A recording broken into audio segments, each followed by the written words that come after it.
In this simple video tutorial, I'm going to share with you how you can stop receiving email notifications from Facebook. Stopping email notifications from Facebook is crucial for reducing distractions and maintaining focus, as constant notifications can interrupt your workflow or personal time. To do this, simply head to Facebook. On your profile page, scroll down onto the Settings option. On the Settings page, navigate onto the option of Notifications. It's just right here in the section of Preferences. Scroll down to where you receive notifications. Select on Email. You can either customize to what you wish to receive, or just turn off all these notifications categories to stop receiving any single notification via your email from Facebook. That's how easy it is to stop receiving email notifications from Facebook.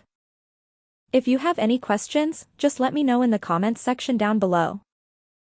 Please don't forget to leave a like, share and subscribe for more video tutorials like this one.